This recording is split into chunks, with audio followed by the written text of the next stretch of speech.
Hi everyone, Lauren L here. Thank you so much for tuning in. I recently revisited a topic that is really important to me. It is probably the most critical topic in my life, and as well as for women and for humanity as a whole, in my opinion. And that topic is abortion, an individual's right to eliminate life in the womb. I come back to this topic all the time. I sometimes abandon it because it's so overwhelming for me to get involved in discussions on it. I am pro-choice, no question there. I've had discussions, panel discussions on this topic, and to this day I remain strongly pro-choice. And so I wanted to touch on a topic and explain something that is really important for my stance of being pro-choice.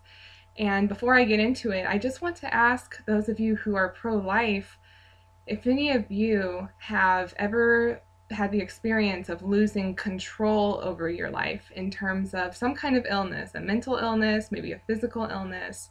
Have you ever lost control over your own life to the point where you've had to go on to medication to function normally? That is my question to you, and I really look forward to hearing your responses, specifically those who are pro-life supporters. So I just wanted to get into my experience and why I think my life has played a critical role in me supporting the pro-choice stance. When I was 21 years old, I developed epilepsy. I started having seizures where it started off as petit mal seizures where I just had little jolts in my body that scared me. I didn't know what was happening. I blamed it on stress. I said, oh, it's stress. Maybe I'm not sleeping enough.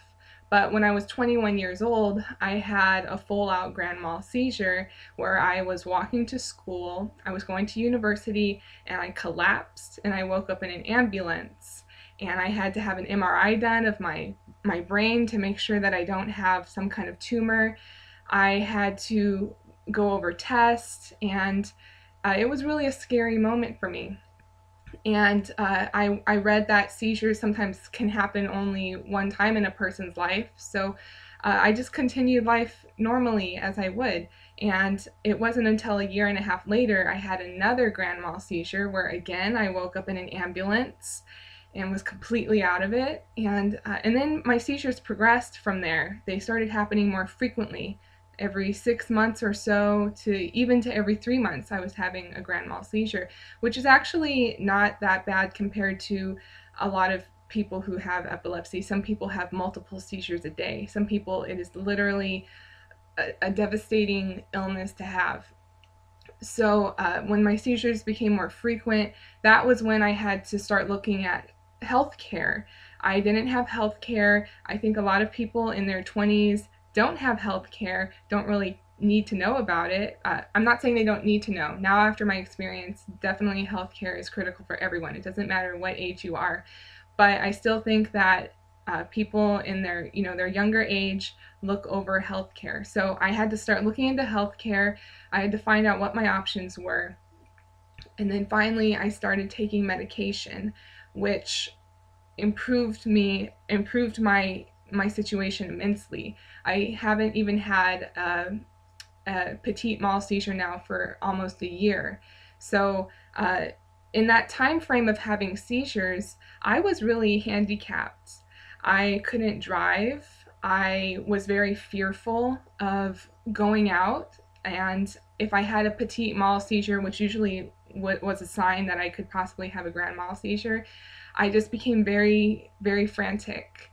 I couldn't cope with it, and so I just really froze up in my life. And it's really interesting because this was in my early to mid 20s where all of this was happening. In my opinion, that's a state or a time of life when women feel confident in having children, right? They get married, they're in a relationship, and they feel safe to have a child. For me, it was the opposite. I was trying to gain control over my own life. I was like, a child? Hell no, I'm not having a kid. My life is first and foremost the top priority in my life. My well-being, my safety.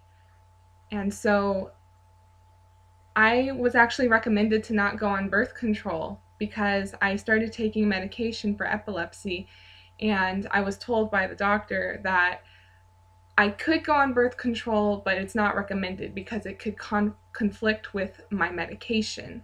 So I actually had a boyfriend during my initial stages of epilepsy up until I finally gained control. And I'm really thankful he was in my life. He was a great help to me, very great supporter. And so I did have a relationship at the time when I was trying to regain control of my life. And I do think that if I had become pregnant during that time, that abortion would definitely be a very real decision for me.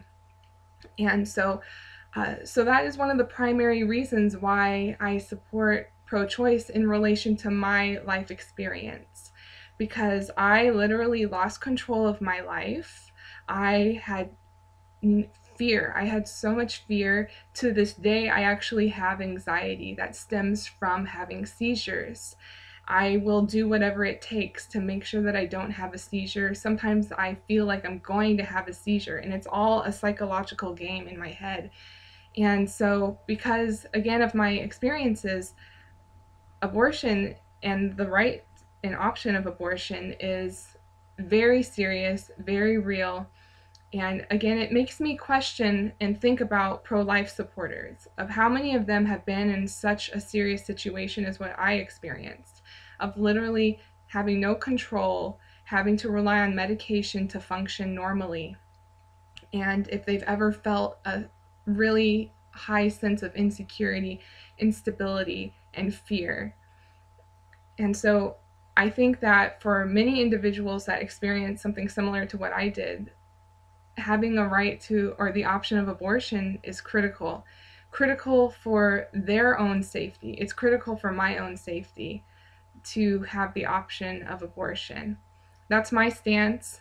That is a very critical part of my life, of my support for pro-choice views and pro-choice options. And so I really encourage those of you who are pro-life to think about that, to think about other people's lives in terms of their safety. Are other people able to survive? And if they potentially became pregnant, what options should be available to them? Should they really be forced to have a child if they're in such an unstable situation for their own sanity, for their own safety, and the well-being of their life? It's something I think about very often. And so that's food for thought. I welcome all experiences, all of you to share what your opinions are on this matter. And I really thank you for listening.